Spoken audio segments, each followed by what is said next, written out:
पहले सुना था, देखा है। How did you find CEO club and management house? और लीडर जरूरी नहीं कि पॉलिटिक्स के अंदर हो, पॉलिटिक्स में होते हैं, सोशल चेंज लाते हैं, कल्चर के अंदर होते हैं, तो हर एरिया के अंदर लीडर्स होते हैं। क्या डिफरेंस फील हुआ प्राइवेट सेक्टर की और पब्लिक सेक्टर की जॉब में? रियल पाकिस्तान आपने जमा किया हुआ है, अल्हम्दुलिल्लाह। तस्वीरों के थ्रू, शायरी के थ्रू, अल्फाज के थ्रू, माशाअल्लाह। तो एक रियल पेट्रियाटिक और इंस्पिरेशनल फीलिंग हो रही है। जिन्होंने भैया ये बनाई है, उन लोगों ने आज 30 साल सर्व किया, 40 साल, उनका क्या फ्यूचर है? नुकसान सरकार ने किया, सरकार ने गलतियां की, सरकार ने पीआईए चलाई तो उसमें नुकसान किया तो सरकार ही भरेगी, सीधी बात है। फ्यूचर में क्या प्राइवेटाइजेशन में अब टेबल पे क्या क्या मेन्यू में क्या क्या है? एम्प्लॉइज के जितने भी पेंशन्स वगैरह हैं वो सबको मिलेंगी, जो रिटायर हो गए उन्हें भी, और जो एग्जिस्टिंग जो हैं जब वो भी रिटायर होंगे या छोड़ेंगे तो उस वक्त तो सारे राइट्स प्रोटेक्टेड हैं। पहली बात, तमाम एम्प्लॉइज को 1 साल तक कोई नहीं निकाल सकता। तो कौन से लोग थे रोल मॉडल्स जिन्होंने इंस्पायर किया? ये फौजीज कोई बैकडोर से नहीं आए हैं, बिल्कुल ट्रांसपेरेंटली आए। डिफिकल्ट डिसीजन इन लाइफ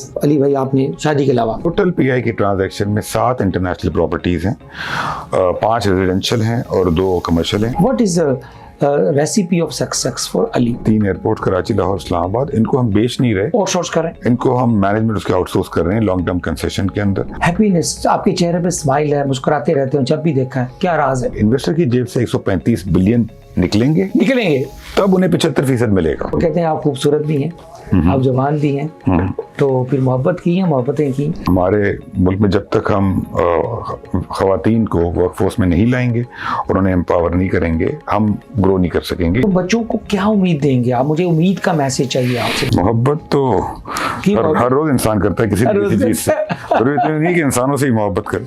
मोहब्बत तो बहुत चीजों से, ख्यालात से होती है, नॉलेज से होती है, काम से होती है। वर्क और life balance, your state. 24 crore लोगों में एनर्जी है, लेकिन मुल्क में जो काम हो रहा है वो 2, 5, 10 हज़ार लोग ही कर रहे हैं, राइट। हमें इन सब की एनर्जी को इस्तेमाल करना है। आप लोगों को जब एम्पावर करेंगे, आप देखें लोग खुद ही काम करना शुरू करेंगे। अस्सलाम वालेकुम जी, Ijaz sir, coffee with CEO by CEO club Pakistan हाजिर है जी। आज का जो टॉक है, सेशन है, यो conversation is very very different because Mohammad Ali जो कि हमारे मिनिस्टर फॉर प्राइवेटाइजेशन है पाकिस्तान, गवर्नमेंट ऑफ पाकिस्तान के, उससे पहले मोहम्मद अली जो थे ये मिनिस्टर ऑफ स्टेट थे एनर्जी के in caretaker government. Is graduated from the Harvard University MBA, और इसके अलावा टोरंटो से लॉ भी किया है। इसके अलावा कराची से IBS के ग्रेजुएट हैं। मतलब लेकिन एक ऐसी स्टोरी है, कैसी टॉक है कि एक प्राइड फील होता है कि ये नई नस्ल के बच्चों को डायरेक्शन और एक सेंस ऑफ इंस्पिरेशन, मोटिवेशन दे सके। ये खुद बड़े हम्बल फैमिली से बिलोंग करते हैं। He is not from the जो लेक्चर एलीट कैप्चर की जो आजकल बात हो रही है उससे बिलोंग करते हैं। ये भी हमारे दरमियान से यहाँ तक पहुँचे, अल्लाह ने इनको बड़ी इज़्ज़त दी है, और देखिए सारी अपनी बड़ों की, माँ की दुआएँ और साथ इनकी अपनी मेहनत है। तो अली भाई, thank you very much, welcome to CEO club. Sir कैसा लगा आज आपको you visit to the CEO? पहले सुना था, देखा है। How did you find CEO club and management house? Actually very inspirational, that's one word which describes it. Feel हो रहा है जैसे कि रियल पाकिस्तान आपने जमा किया हुआ है, तस्वीरों के थ्रू, शायरी के थ्रू, अल्फाज के थ्रू, तो एक रियल पेट्रियाटिक और इंस्पिरेशनल फीलिंग हो रही है। जज़ाकल्लाह। अली भाई मुझे ये बताइए कि अपनी जर्नी थोड़ी सी, before I jump to the privatization, अभी आपने पीआईए का इतने बड़ा चक्का मारा, प्राइम मिनिस्टर ने स्पेशल एक्नॉलेज किया आपको, आपकी एफर्ट्स को, बल्कि आपकी पूरी टीम को। Hamad is very good friend of mine जो आपके फेडरल सेक्रेटरी हैं, तो उनकी भी मैंने तस्वीरें देखी, आपकी माशाल्लाह देखी। तो मुझे ये बताइए कि अपनी थोड़ा सा बताएं अली क्या चैलेंजेस थे लाइफ में आपको? मैं इसलिए ज़्यादा नहीं बोला, मैंने कहा आपके मुँह से सुनना चाह रहा था कि अली लाइफ में कहाँ स्कूलिंग किया, आप भी उन्हीं पीली स्कूलों से बढ़कर यहाँ तक पहुँचे हैं, मुझे सारा पता, लेकिन आपके मुँह से सुनना चाह रहा हूँ क्या चैलेंजेस थे कि आज अब अल्लाह ताला ने आपको इतनी इज्जतों से नवाजा? ठीक, बचपन में ग्रोइंग अप तो वो चैलेंजेस लगते नहीं थे चैलेंजेस, बिकॉज हम जिस एरिया में थे वहाँ सारे लोग हम्बल बैकग्राउंड से थे, मिडिल क्लास से थे, और गवर्नमेंट स्कूलों में पढ़ाई हुई। School and was a great school Karachi में। बड़े टीचर्स थे वहाँ के। कायदे आजम की मज़ार के पास एक इलाका है गुरु मंदिर, वहाँ पे हमारा स्कूल था, जुफेलहर्स्ट गवर्नमेंट स्कूल। वहाँ से मैट्रिक, फिर गवर्नमेंट कॉमर्स कॉलेज से इंटर, फिर IBA में एडमिशन हो गया। तो IBA was the game changer. वो 4 साल लाइफ को ट्रांसफॉर्म किया। वो 4 साल उसमें BBA और MBA जो मैंने किया, that was the game changer. उसके बाद Citibank, then stock exchange, then finance and then I became an entrepreneur. फिर 2011 में पहली बार सरकार में आए, पब्लिक ऑफिस में SECP के अंदर एज अ रेगुलेटर, और that was an eye opener also, because SECP में आने के बाद रेगुलेशन की, पॉलिसी की, लॉ की जो एप्रिसिएशन थी वो नेक्स्ट लेवल पे गई, एंड देन आई डिसाइडेड कि I will now try to work in the public sector for as long as I can. तो ये ब्रीफली तो ये पूरी जर्नी चलती रही। तो पब्लिक सेक्टर का एक्सपीरियंस प्राइवेट सेक्टर, क्योंकि आपके अंदर एक डीएनए में एक एंटरप्रेन्योरल भी है, आपने काफ़ी किया भी है, अपना वेंचर्स भी किए, तो क्या डिफरेंस फील हुआ प्राइवेट सेक्टर की और पब्लिक सेक्टर की जॉब में? आई थिंक पर्पस बहुत फ़र्क होता है, तो दैट्स अ बिग थिंग। कोई भी आप काम करते हैं, रोज़ सुबह उठते हैं, आपकी एक जर्नी शुरू होती है एवरी डे, तो आपका पर्पस इन लाइफ क्या है? प्राइवेट सेक्टर में it's primarily to make money and it's very personal oriented. Public service में it's for the masses to give back to the society for impact. So I think the purposes are very very different in the two. और public service में success के लिए बहुत ज़रूरी है कि जितना आप प्राइवेट सेक्टर में मोटिवेटेड होते हैं, सेल्फ मोटिवेटेड, तो आपका एक पर्सनल सेल्फ इंटरेस्ट होता है, उसी लेवल की मोटिवेशन और पुश आपको पब्लिक सेक्टर में भी चाहिए if you want to be successful. Ali, मुझे बताइए, क्या जो आपकी बचपन में या आपकी ग्रोथ में आपके IBA का नाम लिया, take the pride of the IBA, क्या कौन से लोग थे वो जो रोल मॉडल जिसने आपको इंस्पायर किया कि आप उन्हें अपनी पिनैकल ऑफ लाइफ, अभी तो माशाल्लाह अभी तो इसके इम्तिहान और भी आपने और आगे जाना है, तो कौन से लोग थे रोल मॉडल्स जिन्होंने इंस्पायर किया? ये कराची के अंदर जब आप ग्रो करते हैं, जो कि मेरी अपब्रिंग कराची में हुई, तो it's very business oriented, entrepreneurship oriented society.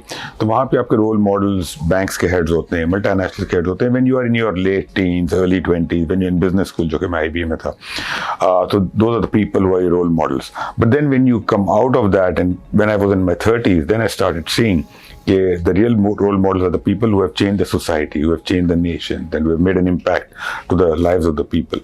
So then you start looking at the global leaders जो हैं, और लीडर्स जरूरी नहीं कि पॉलिटिक्स के अंदर हो, पॉलिटिक्स में होते हैं, सोशल चेंज लाते हैं, कल्चर के अंदर होते हैं, तो हर एरिया के अंदर लीडर्स होते हैं। So one aspires to be one of those, and क्योंकि मेरा अपना ज़्यादातर बैकग्राउंड फाइनेंस का था और इकोनॉमी का था, तो that's the path I chose. Ali, recently आप कमिंग टू द, मैं आपका जो नया जो आपकी अचीवमेंट्स है, एनर्जी में आपने बड़ा काम किया, आपने पेपर्स लिखे, रिसर्च किया एनर्जी के ऊपर, क्योंकि एनर्जी पाकिस्तान का बड़ा एक हॉट किस्म का एक सब्जेक्ट है और बड़ी सीरियस सेंसिटिव है, और जो आज भी हम सर्कुलर डेट के एक ऐसे सर्कल में फंसे हुए हैं, अभी तक निकल नहीं पा रहे। फिर आप प्राइवेटाइजेशन में आए, वहाँ भी आपने बड़ी फंडामेंटल चेंजेस की, अपनी प्राइम मिनिस्टर को रिकमेंडेशंस दी। प्राइवेटाइजेशन के भी रिसेंटली हुआ है और बहुत बड़ी एक पूरे पाकिस्तान लेवल पे बड़ी वो चीज़ था जो नामुमकिन लग रहा था बड़े सालों से। पिछले साल भी अटैम्प्ट हुई, फेल होगी, फिर अल्लाह ने आपको ये मौका दिया। What were the challenges and क्या आपको चैलेंजेस की और फ्यूचर में क्या समझते हैं कि ये जो अगला जो स्टेप्स आ रहे हैं, जो प्रोसेस होना है, ये अभी तो पार्टी शुरू हुई है, उसके बाद अगले स्टेप्स हैं जिसमें HR आता है, अभी यूनियन है, उसके बाद लॉ है, कोर्ट्स हैं, और ये बड़ा चैलेंजेस और भी हैं, पूरी जो ट्रांसपेरेंसी के साथ जो एक ट्रांसफर होना है सर, तो क्या देखते हैं सर इस प्राइवेटाइजेशन के पूरे प्रोसेस को? PIA के अंदर आई थिंक 3 चीज़ें जिन्होंने बहुत हेल्प किया to make it a success. एक तो लास्ट टाइम जो अटेम्प्ट कामयाब नहीं हुआ था, तो उस लर्निंग ने बड़ा हेल्प किया। फ्रैंकली हम भूल जाते हैं कि वो लास्ट टाइम जो अटेम्प्ट हुआ था, उससे जो लेसन्स हमें मिले, तो it helped us structure the transaction better. Secondly, from the cabinet and the prime minister and from the field marshal, उन सब की तरफ से बहुत ही ज़्यादा सपोर्ट और पुश था कि इसको आप प्राइवेटाइज करें और बाकी भी चीज़ें ट्रांसपेरेंसी के साथ। तो I think that was a big thing, because उस सपोर्ट के बगैर तो आप ये काम नहीं कर सकते। थर्डली, PIA के केस में हमें मिनिस्ट्री ऑफ डिफेंस जो एविएशन डिवीजन है, उससे बहुत सपोर्ट था। उनके जो मिनिस्टर थे ख्वाजा आसिफ साहब, जो सेक्रेटरी थे general Mohammad Ali aviation division के, तो उन सब ने बहुत सपोर्ट किया PIA होल्डिंग कंपनी की मैनेजमेंट में। तो the whole system was very supportive. तो हम जो कंपनीज प्राइवेटाइज करते हैं, उसमें रेलिवेंट मिनिस्ट्री के साथ हमें काम करना पड़ता है। तो मिनिस्ट्री की जो ब्यूरोक्रेसी है, जो पॉलिटिकल लीडरशिप है, वहाँ से सपोर्ट हर एंटिटी के लिए बहुत ज़रूरी है। तो I think those were the ingredients. Plus हमारे एडवाइजर्स अच्छे थे, हमारी अपनी टीम अच्छी थी, and I think everybody like came together. It was like God was kind, everybody came together, and माशाल्लाह पाकिस्तान की ओवरऑल सिचुएशन भी इकोनॉमिकली बेहतर थी। ठीक है। तो I think a lot of ingredients came together to make it happen, और ये तमाम इंग्रेडिएंट्स का साथ आना हर प्राइवेटाइजेशन के लिए जरूरी है। कहीं एक भी जगह अगर हर्डल आ जाए, एक भी डॉट कनेक्ट नहीं किया तो आपकी तस्वीर बनेगी नहीं बनेगी। एग्जैक्टली। अच्छा, इसके अंदर बड़ी र्यूमर्स पैदा हुई, बहुत ज़्यादा एक नॉइस क्रिएट हुआ इस प्राइवेटाइजेशन प्रोसेस के बाद कि जी ये 135 तो एक धोखा था, और इसमें दो बड़े इश्यूज आए, चैलेंजेस, उसको आपने एड्रेस करना है। एक तो ये था कि ये तो उन्होंने खुद ही कर लिया, ये पीछे से फौजी फर्टिलाइजर है, ये बैक पे कुछ और है, फ्रंट पे कुछ और है, तो ये बहुत बड़ा है। तो दूसरा कि जी 10 बिलियन तो पाकिस्तान को मिलना है, बाकी तो सारा उनकी अगले 5 साल में उनको अमोर्टाइज कर दिया, इस अमाउंट को आगे चलेंगी। तो ये तो असल में तो कुछ भी नहीं, 10 अरब में तो एक प्लॉट नहीं आता CDA का। तो ये दोनों को कैसे आप इसको देखते हैं? I need your input. 3 चीज़ें। पहली बात, अगर 10 बिलियन अगर 75% की कीमत थी तो बाकी 25% की वैल्यू 45 बिलियन नहीं हो सकती है। सिंपल मैथ्स है। इन्वेस्टर की जेब से टोटल कितने पैसा निकल रहे हैं? देखिए, जो इन्वेस्टर की जेब से पैसा निकल रहा है वो इन्वेस्टमेंट है टोटल। गवर्नमेंट को पार्टली पैसा मिलेगा, पार्टली PI में जाएगा। इन्वेस्टर की जेब से 135 बिलियन निकलेंगे तब उन्हें 75% मिलेगा। इन्वेस्टर 10 बिलियन वाली जो र्यूमर है, ये नॉइज है, ये देखें, हर क्रिटिसिज्म आई थिंक हर ट्रांजेक्शन में होगा, और इट्स हेल्दी, एंड हमारा फर्ज है उसे जवाब देना। लेकिन then people have to be realistic and fair. अब मैं अगर कहूँ कि इस वक्त रात है तो रात नहीं, मेरे कहने से रात नहीं हो जाएगी, तो we have to apply our mind. Investors 135 billion की पेमेंट करेंगे तब उन्हें 75% मिलेगा। नेक्स्ट कमिंग 5 इयर्स नहीं, ये 135 में से 2/3 हमें देंगे 3 माह के अंदर, और बाकी 12 माह के अंदर। तो 135 बिलियन देंगे तो 75% मिलेगा, और फिर 45 बिलियन अगर देंगे तो उन्हें 25% और मिलेगा। अच्छा, तो 180 बिलियन की टोटल वैल्यू है, जैसे गवर्नमेंट को 55 बिलियन मिलेंगे और PI के अंदर दैट इज मैथमेटिक्स। वो जो 10 वाला वो एक नॉइज है। लास्ट टाइम वो कहते हैं जी 10 बिलियन था, लास्ट टाइम 10 बिलियन था 60% का। अगर 60% का 10 था तो टोटल PI की वैल्यू थी 16.6 लास्ट टाइम। इस बार है 180, तो 16.6 वर्सेस 180। अच्छा, और फौजी, आपने सवाल किया, देखिए फौजी कोई बैकडोर से नहीं आए हैं, बिल्कुल ट्रांसपेरेंटली आए। फौजी अगर नहीं भी आते आज भी, अभी तक तो ऑफिशियली तो नहीं आए फ्रेंकली, और अगर कोई और एंटिटी आती दैट्स ओके। फौजीज के पास राइट था, हर बिडर के पास। देखिए, पहले 2 बातें। पहली बात तो इसकी एडवर्टाइजमेंट पाकिस्तान में, दुनिया में हर जगह हुई, सबके लिए ओपन था, ट्रांसपेरेंट प्रोसेस हुआ, आपने खुद ने देखा पाकिस्तान के इतने रिस्पेक्टेबल ग्रुप्स थे, सबके पास राइट था कि वो बिडिंग में आए। अगर जीत गए तो उन्हें मिल जाएगी, अगर हार गए तो फिर वो जीतने वाले को ज्वाइन नहीं कर सकते। जो हार गया अब तो बस आप RFI को ज्वाइन नहीं कर सकते, वरना तो ये हो सकता है कि दोनों पहले से कोल्यूजन हो सकती थी। लेकिन अगर कोई बिडिंग में नहीं आया, आप नहीं आए और कोई नहीं आया, वो ज्वाइन कर सकता है। तो फौजी अगर बिडिंग में नहीं आए, उनकी RFI साहब की अगर डील बनती है तो वो ज्वाइन कर, उसमें देखिए तो उसमें कोई ऐसी बैकडोर चीज नहीं। अच्छा, ये तीसरा जो एक और भी पार्ट है सारी प्रोसेस के अंदर जो हमने ये देखा, वो जो होल्डिंग कंपनी बनाई PIA ने, उसके अंदर 600 बिलियन उधर पार्क कर दिया, जो उसका लॉसेस थे, जो अक्यूमुलेटेड लॉसेस थे। तो उसके ऊपर कहते हैं असल तो वो लायबिलिटी थी, वो तो सरकार ने लोगों के टैक्सों से पे करने हैं, वो तो सारी कीमत तो लोगों ने देनी है उस PIA की। व्हाट डू यू से, व्हाट डू यू टेक? बिल्कुल सही बात है ये, क्योंकि नुकसान सरकार ने किया, सरकार ने गलतियां की, सरकार ने PIA चलाई तो उसमें नुकसान किया तो सरकार ही भरेगी, सीधी बात है। आपने ये एक पूरा माशाल्लाह इतना अच्छा सेटअप रखा हुआ है, इसकी वैल्यू जो होगी, अगर आप आज बेचने जाएंगे आपको वो वैल्यू मिलेगी ना। अगर आपने माजी में कोई 2 अरब की लायबिलिटीज खड़ी की हैं तो वो तो इन्वेस्टर आपको नहीं देगा। तो PI के अंदर जो बैंक डेट था, जो माजी के लॉसेस थे, वो कोई इन्वेस्टर नहीं देगा। लेकिन अभी जो हमने एंटिटी बेची है, इसकी जो वैल्यू है, net value assets minus liabilities, वो 9 अरब की है। हमें 9 अरब की जगह 55 अरब मिल रहे हैं। लेकिन माजी का जो 680 बिलियन का डेट, लॉन्ग टर्म डेट था, वो तो हमें गवर्नमेंट को ही टेक ओवर करना पड़ा। उसमें अच्छी चीज ये है, जब हमने वो लिया तो साथ साथ जो प्रॉपर्टीज हैं वो भी हमने ले ली। अच्छा, वो प्रॉपर्टीज नहीं जा रही? नहीं, प्रॉपर्टी रूजवेल्ट नहीं जा रहा, स्क्राइब नहीं जा रहा, बड़े रूमर है रूजवेल्ट के, उसकी वर्थ बड़ी, तो हमने वो एसेट्स भी ले ली। ऑल्दो लायबिलिटीज एसेट से ज्यादा हैं, लेकिन चूंकि हमने वो एसेट्स ले लिए तो उन एसेट्स से उन लायबिलिटीज का मेजॉरिटी जो है पेमेंट हो जाएगी। मतलब ये वाला भी एक पॉइंट क्लियर है कि एसेट जो है, इसकी जो प्रॉपर्टीज हैं, जो बिलियंस ऑफ वर्थ हैं, बिलियंस ऑफ रुपीस, वो नहीं, जिन्होंने विनिंग किया है उनके पास वो नहीं जाएगा। टोटल PI की ट्रांजैक्शन में 7 इंटरनेशनल प्रॉपर्टीज हैं, 5 रेजिडेंशियल हैं और 2 कमर्शियल हैं। उनकी टोटल वैल्यू तकरीबन $10 मिलियन है, जो कि 3 अरब बनती है। ओके। और जो डोमेस्टिक, इंक्लूडिंग रोजवेल्ट? नहीं, रोजवेल्ट नहीं है, रोजवेल्ट तो है ही नहीं। रूजवेल्ट तो है ही नहीं इसमें, Okay, ठीक। और हमने निकाल लिए। जो टोटल हमने 7 प्रॉपर्टीज दी हैं उनकी टोटल वैल्यू 3 अरब से कम बनती है, और जो डोमेस्टिक प्रॉपर्टीज है उनकी वैल्यू कोई 10-12 अरब बनती है। तो ठीक है। टोटल 15 अरब की प्रॉपर्टीज हैं, लेकिन टोटल ट्रांजेक्शन 180 बिलियन की है।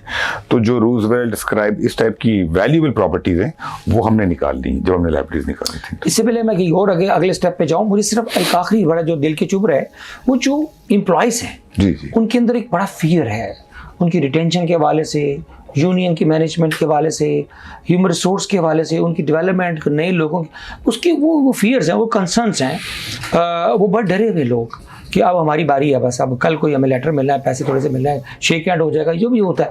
What is your take on taking the soft side of the human resource, जो जिन्होंने भैया ये बनाई है, उन लोगों ने आज 30 साल सर्व किया, 40 साल, उनका क्या फ्यूचर है?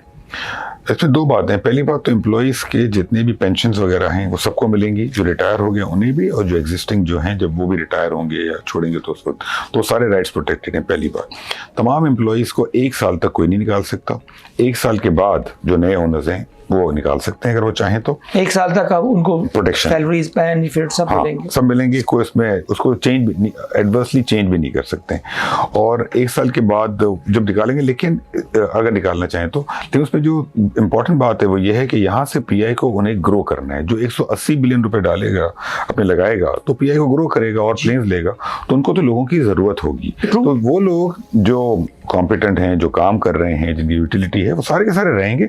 बल्कि मेरा तो ख्याल है कि इंशाल्लाह और लोग हायर होंगे। हाँ, लेकिन ऑब्वियसली कुछ लोग अगर ऐसे हैं जो अगर वहाँ पर काम नहीं कर रहे या नहीं आ रहे, हमारे यहाँ गवर्नमेंट ऑर्गेनाइजेशन में होता है, तो उनको तो 1 साल के बाद निकालना आई थिंक नाजायज़ नहीं है। बल्कि तो क्या मेरा ख्याल है कि यहाँ एचआर के साथ ट्रेनिंग का बड़ा रोल होगा कि अपस्किलिंग और रीस्किलिंग, जी जी, अगर वो करते हैं तो रिटेंशन इज देयर। बिल्कुल। अगर अपस्किलिंग और रीस्किलिंग, अच्छा, इसका जरा तस्वीर का दूसरा रुख बताइएगा कि इसके बेनिफिट्स क्या देख रहे हैं? प्राइवेटाइजेशन हो गई, सारा प्रोसेस ट्रांसपेरेंसी के साथ हो गया और लोग भी अच्छे लोगों रिटेन किया, तो जो फ्यूचर, क्योंकि हम जब जाते हैं, लंदन जाते हैं या जाते हैं, हमें जलील होना पड़ता है। ये भाई बड़ा सीरियस पॉइंट है।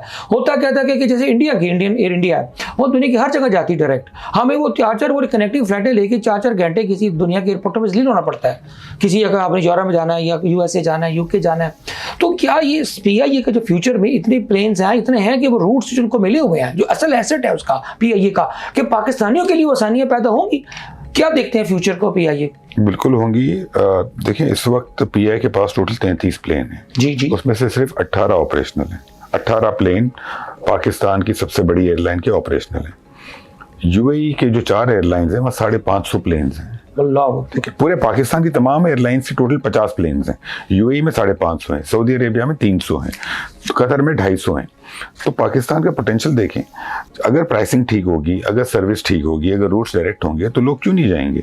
तो इससे मेरा अपना ख्याल है कि इंशाल्लाह going forward safety, affordable pricing, customer servicing, एक तो ये सारी चीज़ें होंगी।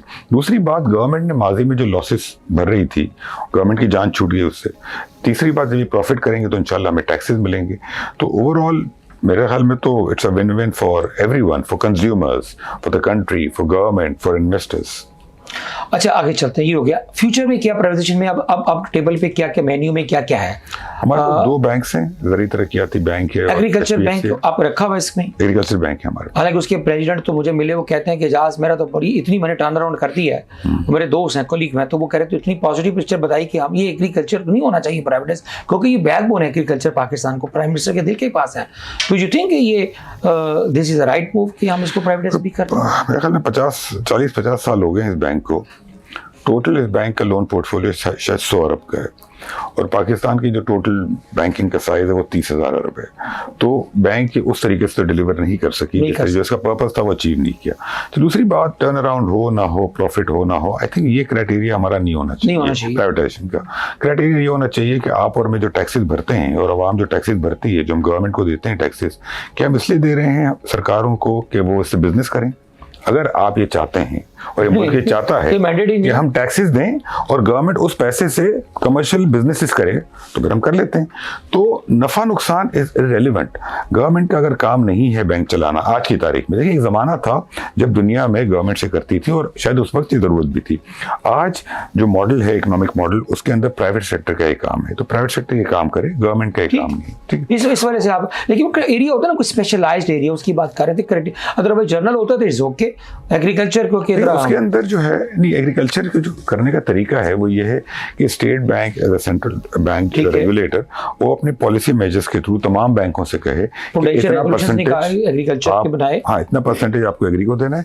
सेकेंडली हम जो प्राइवेटाइज भी कर रहे हैं तो उसके अंदर उसको हम कोई प्योर कमर्शियल बैंक नहीं कर देंगे, इसका प्राइमरी जो फोकस रहेगा या एक बहुत बड़ा चंक इसके बिजनेस का जो होगा वो एग्री ही रहेगा। तो उसकी टाइमलाइन क्या है? ये इंशाल्लाह अगले 6 माह में हम देख रहे हैं कि इसको आ जाएगा झंडे पे। और सेकंड, इसके अलावा एयरपोर्ट से हमारे पास 3 एयरपोर्ट कराची, लाहौर, इस्लामाबाद, इनको हम बेच नहीं रहे, आउटसोर्स कर रहे हैं, इनको हम मैनेजमेंट उसके आउटसोर्स कर रहे हैं लॉन्ग टर्म कंसेशन के अंदर। यूएई के साथ चल रही थी नहीं, वो हम कतर के साथ हमने गवर्नमेंट्स के साथ बात की थी, लेकिन फिर हमारा फैसला ये गवर्नमेंट ने किया कि इसके अंदर बहुत ज्यादा माशाल्लाह इंटरेस्ट है, लोकल भी इंटरनेशनल भी, तो हम उसको ओपन बिडिंग में लेके जाएंगे, सबको एक कंपटीशन के थ्रू मौका मिलेगा। और इसके अलावा जो एक बहुत बड़ा चंक है हमारे पास और सबसे ज्यादा जो चैलेंजिंग काम है वो डिस्कोस का है। ओह यस, डिस्कोस हमारे पास हैं, वो हमें प्राइवेटाइज करनी है और उनमें उनमें जो इंफ्रास्ट्रक्चर है वो भी ऑब्सोलीट हो गया है कई जगहों, कई एरियाज के अंदर। रेजिस्टेंस आएगी आपको डिस्कोस में? हाँ, बट सर्विस क्वालिटी के इश्यूज हैं, लॉसेज हैं। देखिए रेजिस्टेंस तो आएगी, लेकिन अगेन वहाँ पर भी हम एम्प्लॉइज के राइट्स को प्रोटेक्ट करेंगे इंशाल्लाह। और फ्रेंकली प्राइवेटाइजेशन अगर सही तरीके से होगी तो जो एम्प्लॉइज हैं उनका फायदा होगा। प्राइवेट सेक्टर हो सकता है कि उन्हें बेहतर पैकेजेस दे, ट्रेनिंग दे, जैसे आपने फरमाया। अगली 2 दिन जाते फिर मैं इसको क्लोज करूंगा इस चैप्टर को। मुझे ये बताइए कि जो IPPs की बात की है, इसमें कुछ इतने बड़े बड़े जो बिजनेस कम्युनिटी ने बड़ा चीखें मारी, जोर लगाया, कुछ हुआ भी कि नहीं हुआ? इतने जो फैसले थे, आज पूरी कीमत 70 रुपये का यूनिट ले रही है और उधर से इंडिया में हमारे हमसायों में 15 रुपये का यूनिट मिलता है, 16 रुपये का। तो वो इतनी जो हमारी जो प्राइसेस है, पूरा का पूरा जो बिजनेस है वो इलेक्ट्रिक यूटिलिटी की जो कॉस्ट है, ऊपर से इंटरेस्ट रेट है, ऊपर एक्सचेंज रेट मार दिया ना इसको। तो इसको क्या देखते हैं कि ठीक फ्यूचर में ठीक हो जाएगा ये? देखिए 2 चीजें सारे मगरमच्छों पे डाल देंगे सरकार? 4 में से 2 चीजें अच्छी हो रही हैं। एक तो करेंसी स्टेबल है, दूसरा interest rates are coming down, नीचे आ गए हैं। ये वैसे नहीं हुए, कल स्टेट बैंक ने काम नहीं किया, वो उन्होंने रोका हुआ उधर ही। उसके कोई रीजंस हैं, आई थिंक वो ओवरऑल 10.5 से लग रहा था कि 9 पे आ जाएगा सिंगल डिजिट पे, लेकिन नहीं आया। हाँ, लेकिन वो जियोपॉलिटिक्स, ऑयल प्राइस और बड़े वाले हैं। तो लेकिन इंशाल्लाह ताला अल्लाह ने चाहा तो मेरा ख्याल है कि शायद इंशाल्लाह नीचे जाएगा। बट ये 2 फ्रंट्स पे आई थिंक काम सही चल रहा है। जो 2 इश्यूज हैं मुल्क में, एक तो टैक्सेशन बहुत हाई है और IPPs, some people are paying a lot of taxes and taking the burden of the entire country. I think that's one thing which needs to be sorted, जिसके ऊपर मिनिस्ट्री ऑफ फाइनेंस काम कर रही है frankly काफी ज्यादा। दूसरी चीज एनर्जी अभी बहुत महंगी है पाकिस्तान में, और उसके अंदर हमें इसका मुझे एक ही तरीका नजर आता है कि ये आप गवर्नमेंट को निकालें इससे, ये प्राइवेट सेक्टर को दें, कंपेटिटिव मार्केट्स बनाएं, जो बेस्ट प्राइस होगी उसमें बिजली मिलेगी सबको। जब तक ये हमारे पास रहेगी, ये जनरेशन भी देखें आज की तारीख में है तो प्राइवेट सेक्टर में, लेकिन बायर गवर्नमेंट है, तो गवर्नमेंट को हमें बिजली की बाइंग और सेलिंग से निकालना होगा, डिस्कोस को प्राइवेटाइज करना होगा, और पूरी जो पेट्रोलियम चेन है उसको प्राइवेट सेक्टर में देना होगा। तो इस वक्त गवर्नमेंट की थिंकिंग भी ये है कि ये करना चाहिए, उसके बाद ही प्राइसेस नीचे आएंगी। But you are absolutely right, जब तक एनर्जी प्राइस नीचे नहीं आएगी इंडस्ट्री नहीं चलेगा, ये ऐसे नहीं चलेगा। सर शॉर्ट क्वेश्चंस आ जाते हैं। अली भाई, what is leadership to you? Leadership is many things, but if I was to say 2 or 3 things, it is calculated risk taking, decision making, and putting the right systems and structures in place. Difficult decision in life, Ali भाई, आपने शादी के अलावा Churchill से पूछा ना कि what is a difficult decision, he said to convince my wife to marry with me. अच्छा, it was a difficult decision.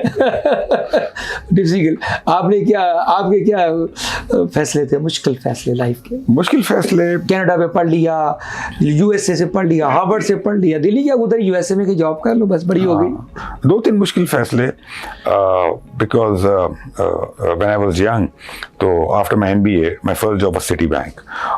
City bank को छोड़ना जो है 1991 की बात है, वो गुनाह था उस जमाने में, because that was like dream job. तो after 1 year I resigned and I went to the stock exchange. बहुत मुश्किल फैसला था. There was not a single soul who supported my decision, including my family. Everybody thought I was an idiot. But माशाल्लाह God was kind. It worked out well. वो बहुत मुश्किल फैसला था उस वक्त. Because 23 साल की उम्र थी, sorry not 21, 23 साल की उम्र में आपको तमाम वॉइसेस कह रहे हैं. अभी अब 23 से कम ही है ना, अभी तो लग तो आप 30 से कम ही कोशिश करते हैं. तो I think that was a very difficult decision, but माशाल्लाह I took that. इसके अलावा I was doing very well in the stock exchange, making money. I was running one of the largest brokerage houses in 2000 and 2001. और वो ये फिर मैंने inbox और Alexa हाँ, तो उसको WICAR था, मुझे उसको मैंने पता छोड़ा. I quit stock exchange. I went into my own businesses, Inbox and Meet One and all that. That was a difficult decision Yes, to quit लेकिन big something. success story है इनबॉक्स भी. और But third, when I came back to Pakistan, उसके अंदर difficult decision था. हाँ, my wife has a big role to play. तो we were in Boston. We were studying, both of us. माशाल्लाह. And the plan was to live in Canada, but we thought, okay, let's go back to Pakistan. बड़ी बात है, मुश्किल है फैसला. लोग वहाँ जाने के लिए तरसते हैं, आपने कहा चले वापस चले. जी, सही. तो कैसा रहा एक्सपीरियंस? सही रहा? सही I'm डिसीजन? very lucky, माशाल्लाह. I mean, I came back, power sector report करनी थी, वो हुई, IPP नेगोशिएशंस हुई. उसके बाद अल्लाह ने पहली मौका अली दिया. तबा से कहता हूँ लकी वालों को कि ये बड़े लकी बंदा मेरे हाथ में लग गया, इनको लकी में ले आए. जब ये God is kind. अच्छा सर, आपने ज़बरदस्त बोला. स्ट्रेस जो होता है आपकी लाइफ की, जारी बात है कि एज ए मिनिस्टर के तौर पे आप काम कर रहे हैं और इतनी ज़्यादा प्रेशर्स होते हैं. How you cope with your stress and pressures? I'm not very good at it, to be honest. I want to improve on that because I take a lot of stress. But I think two things which have really helped me is I try to exercise regularly. That helps a lot overall. Allah par iman, that helps a lot. I used to meditate in the past, which I don't do now. Yoga वगैरह इस किस्म की That activities. really helps, which I'm not doing now, but I should start. So these are the, like, you have to find something which helps you. ये आपका unwind करते हैं, आपको थोड़ा सा री एनर्जाइज करते हैं आपकी Yeah. बैटरीज को. Reading helps a lot. Reading भी आपकी है. बेस्ट बुक्स कौन सी अभी तक पढ़ी? 2-3 किताबें रिकमेंड करें जो रियली एक नौजवान को पढ़नी चाहिए आजकल. काफ़ी सारी किताबें हैं. One, These two, days I'm reading a book called Capital by Thomas Piketty. अगर किसी को इकोनॉमिक्स में अच्छा. या मुल्कों को तब्दील करने में या डेवलपिंग कंट्रीज में कंट्रीब्यूट करना हो तो I think that will be one good book. Leadership के ऊपर books on negotiation, on persuasion. So there are lots of books. I mean, it will be difficult to come मतलब up with. वो होती. मुझे ये बताइए कि गुस्सा आता है? कम आता था. शादी से पहले आता था, शादी के बाद तो वैसे भी अब गुस्सा. ज़्यादा आता है वैसे. No, I try not to be angry. Anger हाँ. अगर आ जाए तो कैसे मैनेज? बच्चों में बहुत आता था. बच्चों में एंगर कैसे मैनेज करते हैं? अगर कोई टिप दे दे कभी कि गुस्सा आ जाए तो how to handle it? Actually anger मेरा एंग्री नेशन बेसिकली. हाँ, सबका अलग अलग है. मेरा पर्सनल लाइफ में ज़्यादा होता है, बट इन प्रोफेशनल लाइफ नहीं होता. Professional life somehow professional life में I don't get angry because इतने एक्सटर्नल फैक्टर्स हैं, इतने different types of human beings you have to deal with. It's no point getting angry. Being a minister, एक सवाल है बड़ा, इसका I need very straightforward answer. Work और life balance, your status? To be honest, मेरा work life इतना balance नहीं होता. I am again not good at work life balance. So I am very obsessive. अगर work होगा तो work होगा, फिर लाइफ होगी तो लाइफ होगी, यू नो. तो it is that. But again I think वो एक कट ऑफ टाइम अगर हो आपका ऑफिस जाने का और ऑफिस छोड़ने का, और अगर डे स्ट्रक्चर्ड बेहतर हो, हाँ. वो हमारे यहाँ नहीं होता. हमारे यहाँ फोन भी चल रहे होते हैं, व्हाट्सएप भी चल रहे होते हैं. वन सीन किस्म के सारे. It's difficult, but I think that's what one should aspire for. आपकी रोल मॉडल कौन है? आप खुद रोल मॉडल हैं? खुद your role model in your life, आप जिसको देखते हैं, लिविंग हो या जैसे वालिद होता है, जैसे कोई टीचर होता है जो बड़ा रोल मॉडल होता है? I think I don't have one. Lots of different people. You study them, you think about them. हर शोबे में लीडर्स हैं ना. देखिए, ये नहीं है कि आपको एक कोई ये इंसान है कि आपको उसके जैसा बनना है. फिलॉसफी में, एकेडेमिया में, पॉलिटिक्स में, इकोनॉमी के अंदर, हर सब्जेक्ट के अंदर you have leaders. I think there so many people you learn from. Ali, मुझे ये बताइए कि जो लीडर्स हैं, हार्वर्ड पे आप पढ़ के आए, हार्वर्ड की रिसर्च कहती है कि जो लीडर्स होते हैं या सीईओज होते हैं या जो बड़े हाई प्रोफाइल लोग होते हैं, इनको बहुत ज़्यादा इमोशनल इंटेलिजेंस चाहिए होती है. क्योंकि आईक्यू तो आज एआई आ गई, आर्टिफिशियल इंटेलिजेंस आ गई, उसने बहुत टेकअप कर लिया, सारी इंफॉर्मेशन आपको आपके फिंगर टिप पे है. तो इमोशनल इंटेलिजेंस तो नहीं एआई सिखा सकती ना. तो उसके लिए what is it your take on emotional intelligence, specially for the high profiles ministers and CEOs like leaders? What do you say? I think जो जिस चीज़ ने मुझे हेल्प किया है frankly Yes. is two things. Learning from experienced people. For example, you can do courses on leadership. तो वो courses आपको उन चीज़ों से familiarize करवाते हैं जो कि आपने नहीं सोची होती हैं. ठीक है.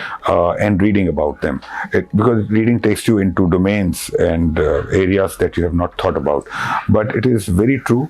आपका EQ, आपकी अंडरस्टैंडिंग ऑफ ह्यूमन बींग्स बहुत अच्छी होना बहुत ज़रूरी है, इसलिए कि लीडरशिप और लीडरशिप की जो पोजीशंस हैं उसमें you are dealing with different types of humans, और हर कोई इंसान परफेक्ट तो नहीं, हम भी परफेक्ट नहीं है, तो how do you manage them, how do you inspire them, how do you motivate them, how do you give them a career path, how do you make sure that they feel like coming to the office and delivering?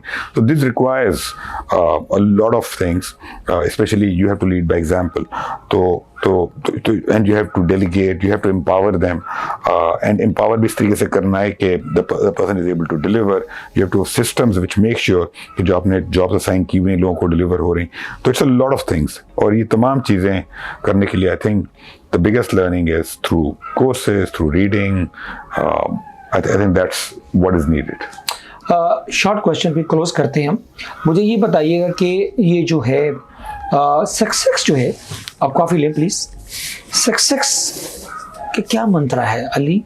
3 लफ्ज़ों में बताइए, लाइनों में बताएं, phrases में। What is the recipe of success for Ali? Number one, a lot of hard work. A lot of hard work. And I think that's extremely important. Number 2, constant learning. Continuous learning. If we feel कि मैं आ गया सब कुछ तो नहीं है, तो degree ले ली, PhD कर ली, MBA कर लिया, तो बस खत्म। किसी भी तरीके से आप अखबार पढ़ें, किताबें पढ़ें, लोगों से कॉन्वर्सेशंस करें, सोचें, whatever. So I think constant learning, a lot of hard work. And there is no substitute hard work. जो कहते हैं smart work है, लेकिन hard work first है। Yeah, and I think you have to believe in whatever you're doing. So call it self-confidence, faith call it in belief. yourself. Yeah, I think you have to do that. Because फैसले जब आप लोगों की बातें सुन के करेंगे तो वो ज़रूरी नहीं है कि सही हो। आपको मशवरा सबसे करना चाहिए, सुननी भी चाहिए, लेकिन एंड में फैसला आपको अपना करना है। And if you believe that you are doing the right thing, तो अगर पूरी दुनिया भी कुछ और कहती है, I think you have to stand the ground, and the फैसला माइट बी रॉन्ग और राइट, टाइम विल प्रूव, बात की बात है, but you have to believe in yourself, stand your ground. I think a lot of hard work and constant learning. I think these 3 things, ये 3 चीज़ें होती हैं। Regret in life till now? होती हैं, लेकिन मैं कहता हूँ आपने वो लगाया हुआ था ना अभी वो बोर्ड पे, don't have regrets in life. So not many, to be honest, not many. ज़्यादा regrets? No, not many. I mean, but we all have regrets. We take decisions at a certain point in time, और फिर आने वाले वक्त में मालूम चलता है कि maybe it was the wrong decision. So the mind does go back, but try. I mean, at least I try not to have regrets and move on. आप सुहेल वड़ैच का क्वेश्चन है, बड़ा टिपिकल, जी। वो मैं उसको बोरो कर रहा हूँ। हमारे दोस्त ने एक दिन जियो के साथ प्रोग्राम करते हैं, वो कहते हैं आप खूबसूरत भी हैं, आप जवान भी हैं, तो फिर मोहब्बत की है, मोहब्बतें की? मोहब्बत तो हर रोज इंसान करता है किसी न किसी चीज से, जरूरी नहीं कि इंसानों से ही मोहब्बत करे। मोहब्बत तो बहुत चीजों से, ख्यालात से होती है, नॉलेज से होती है, काम से होती है। जी, इश्क होता है। इसके बगैर तो जिंदगी बोरिंग होगी ना। कोई पोइट्री आती है, कोई piece of poetry, 1 line 2 line, कोई दिल के पास हो, कोई गुनगुनाए? Not really, no. अभी कोई याद नहीं रहता। वैसे पोइट में कौन सा पसंद है जिसको लव टू लिसन? फैज को सुनते हैं, जैसे गालिब है, फैज है, बड़े बड़े लोग हैं जो love to listen. Faiz, I would say, very inspirational, very inspirational। वो भी तरी बात है, उसका बड़ा कंट्रीब्यूशन है। और फिल्म देखी कोई ऐसी कोई सीजन बताएं को हम देखें? आजकल हम देख रहे हैं John Adams. Yeah, it's one of the founding fathers. He was the man who came up with the idea of who pushed for independence from Britain. So very well made serial. Netflix पे है? I think HBO and Netflix मिल जाती है ना? हाँ, I think HBO पे, I'm not too sure. मिल जाती है। Women's empowerment पे क्या टेक? पाकिस्तान की दुनिया, बांग्लादेश की स्टोरी है ना, तो आप तो ऊपर बैठे हैं, एक कैबिनेट में होते हैं, तो आपने देखा कि अभी डावोस में भी उनका प्रेजेंट किया गया कि बांग्लादेश की सक्सेस स्टोरी को उन्होंने विमेन का बहुत बड़ा क्रिटिकल सक्सेस फैक्टर में फर्स्ट फैक्टर था women participation in economic development. Pakistan कहाँ देखते हैं इस सिलसिले? बहुत कमी है क्या? बहुत सख्त ज़रूरत है। मैंने डिफरेंट फोरम्स पे हर जगह मैंने कहा है कि हमारे मुल्क में जब तक हम ख़वातीन को वर्कफोर्स में नहीं लाएंगे और उन्हें एम्पावर नहीं करेंगे, हम ग्रो नहीं कर सकेंगे। इसलिए कि इस प्रूवन रिसर्च के जिन मुल्कों ने तरक्की की है, unless they have natural resources, जिन मुल्कों ने भी तरक्की की है उनकी औरतों ने कंट्रीब्यूट किया है in the workforce, because when women come in the workforce बहुत सारी चीज़ें होती हैं, आपके वेजेस लो होंगे, पर कैपिटा इनकम बढ़ेगी, एजुकेशन लेवल बढ़ता है, फ्यूचर की जनरेशन के लिए बेहतर है, पॉपुलेशन ग्रोथ कंट्रोल होती है. So it's a lot of benefits. So and we have kept 50% of our workforce और almost 50% outside the workforce, the women. तो we have to bring them into the workforce. Happiness, आपके चेहरे पे smile है, मुस्कुराते रहते हो जब भी देखा है, क्या राज है, सीक्रेट क्या? I think life is short. Try to do whatever Ali, you can. always I saw Ali smiling. I think we have to be very clear about our priorities. Okay. That clarity is important. What do you want to achieve from? वो ये clarity तो होती नहीं है, confusion ही होता है सारा. Time लगता है. आपने एक बड़ा प्यारा फार्मूला, आखिरी ये सेकंड लास्ट क्वेश्चन, उसके बाद I am done.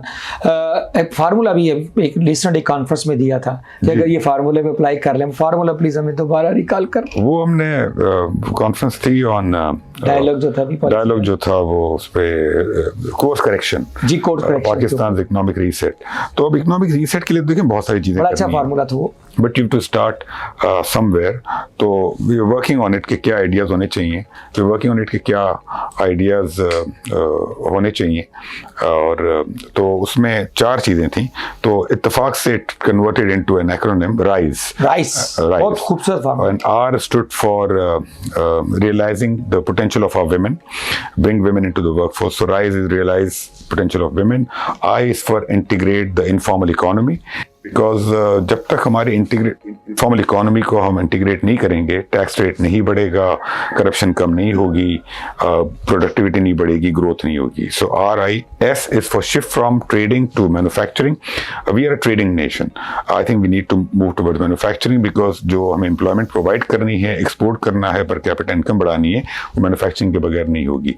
And E is for enable markets. जब तक हम गवर्नमेंट बिजनेस से नहीं निकलेगी, मोनोपोलीज को हम खत्म नहीं करेंगे और मार्केट बेस्ड इकोनॉमी नहीं होगी, तो I don't think Pakistan can prosper. So that was the formula we gave RISE for the economic growth of the country.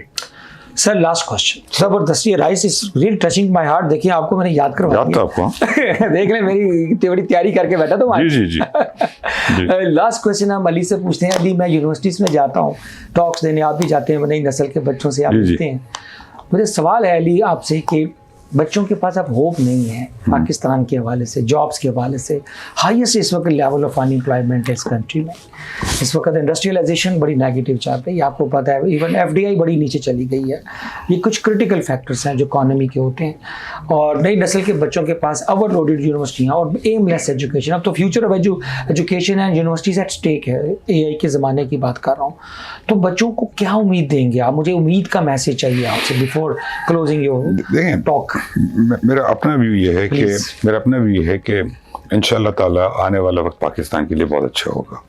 लेकिन खाली ख्वाबों से तो दुनिया नहीं बनती है, हमें एक्शंस करने पड़ेंगे. देखिए बहुत सारा काम करने की ज़रूरत है, लेकिन एक चीज़ जो मेरा ख्याल है अगर वो हो जाए तो हम उस सही रास्ते पर आ जाएंगे. और वो है कि हमें एक सेंट्रलाइज्ड और कंट्रोल बेस्ड स्ट्रक्चर से डिसेंट्रलाइज्ड स्ट्रक्चर में जाना होगा. आजकल बातें हो रही हैं एंड आई एम ग्लैड की बातें हो रही हैं. आई होप कि इस पर काम हो जाए कि जी प्रोविंसेस ज़्यादा होने चाहिए. कंट्रोवर्शियल सब्जेक्ट है I know, but I believe कि वी नीड मोर प्रोविंसेस. इसलिए कि हमें यूनिट साइज छोटा करना होगा, शहरों का साइज छोटा करना होगा. जब आपके प्रोविंसेस ज़्यादा होंगे, शहरों का साइज छोटा होगा और उनको आपको एम्पावर करना है. उन्हें आप फंड्स दें उन्हें आप, और जो काम उनका है उन्हें करने दें. कि सिटी लेवल पे, विलेज लेवल पे, डिस्ट्रिक्ट लेवल पे, डिवीजन लेवल पे क्या काम होने हैं, प्रोविंसेस का क्या काम है. तो we need to have more provinces, we need to reduce the size of the unit, we need to empower them, we need to give them the funds and let them work. देखिए 24 करोड़ लोगों में energy है, लेकिन मुल्क में जो काम हो रहा है वो 2, 5, 10 हज़ार लोग ही कर रहे हैं. राइट, हमें इन सब की एनर्जी को इस्तेमाल करना है. आप लोगों को जब एम्पावर करेंगे, आप देखें लोग खुद ही काम करना शुरू करेंगे, अपने इलाकों का ख्याल करेंगे, एजुकेशन सिस्टम ठीक होगा, कंपटीशन होगा, इंडस्ट्री लगेगी. Because that's how it will happen, that's how the West did it, that's how China did it. So I think we need to do that. वहाँ से जो शुरुआत होगी ना, आप देखेंगे आइडियाज आना शुरू होंगे, कंपटीशन होगा, एफिशिएंसी होगी, मेरिट बेस्ड सोसाइटी बनेगी. That's one thing that we need to do. मेरा ख्याल है कि ये देखें आज हो कल हो मुझे नहीं पता, लेकिन ये होगा पाकिस्तान में. और जब ये होगा तो आप देखेंगे ऑटोमेटिकली चीज़ें बेहतर होना शुरू होंगी इंशाल्लाह. Thank you very much. आपका बहुत शुक्रिया. मैं इसको रैप अप करूँगा. अली की जो गुफ्तगू थी, जो बड़ी कैंडिड और बड़ी इंसाइटफुल कॉन्वर्सेशन थी, key takeaways for from me, from my side, the first is faith and believe in yourself. दूसरा है हार्ड वर्क। बगैर मेहनत की नई नस्ल के जेनजी के बच्चों को तो मैं अक्सर ये कहता हूँ कि बेटा जी आप जितने भी स्मार्ट वर्क कर लें, जब तक हार्ड वर्क, जब तक पसीना नहीं बहाएंगे, आप मेहनत नहीं करेंगे, चाहे वो इंटेलेक्चुअल वर्क क्यों ना, फिजिकल की जरूरत नहीं है, तो वो उसके बगैर, हार्ड वर्क के बगैर, आपको 10, 15, 20 घंटे वो 8 से 9 से 5 वाला जो माइंड सेट को चेंज करना पड़ेगा, सरकारी नौकरी से निकलना पड़ेगा। तीसरी चीज़ जो मैं समझता हूँ वो है कंटिन्यूस लर्निंग, जिसको मैं काइज़न भी बोलता हूँ, जापानीज़ के लिए कंटिन्यूस इंप्रूवमेंट है बेसिकली ये कि आप मुसलसल सीखते हैं और मुसलसल वीक एटॉमिक हैबिट्स की किताब के अंदर 1% का फार्मूला है कि आप डेली 1% इंप्रूव करते हैं, डेली 1% लर्न करते हैं और इंप्रूव करते हैं तो आपकी ज़िंदगी बदल जाती है। इवन कि किताब का जो कल्चर, आपने किताब की रीडिंग की बात की, तो अब तो हम तो एआई के ज़माने में तो किताब तो वैसे ही पीछे छोड़ के फिर भी चाहे डिजिटली पढ़ना शुरू कर दें, अगर आप अपना महीने में 2 किताबें 3 किताबें जो बेस्ट, तो उससे लाइफ, आपने बोला ना एक आईबी के अंदर क्या है, मेरी ट्रांसफॉर्मेशन हो गई, 2 अच्छी किताबें पढ़ लेते हैं, आपकी लाइफ की ट्रांसफॉर्मेशन हो जाती है। तो लर्निंग और रीडिंग जो है ना, तो आज का टेक अवे तो एक राइज फार्मूला ये आपने सुन लिया, it is one of the best. ये समरी है कि पाकिस्तान को टर्न अराउंड कैसे करना है। और लास्ट में अली की जो टेक थी बच्चों के हवाले से कि ज़रा नम हो तो ये मट्टी बड़ी सरहेज़ है साकी, जब तक रेवोल्यूशन नहीं होगी, जब तक नीचे एम्पावरमेंट नहीं आएगी, जब तक आप अपनी दुनिया आप नहीं बनाएंगे तो आपको कुछ भी नहीं मिलेगा। इजाज़ को इजाज़त दें, यूट्यूब पे इजाज़त सर CEO क्लब, ये इसको पूरी इस कन्वर्सेशन को सुनिए, अपना फीडबैक दीजिएगा। अल्लाह हाफिज़।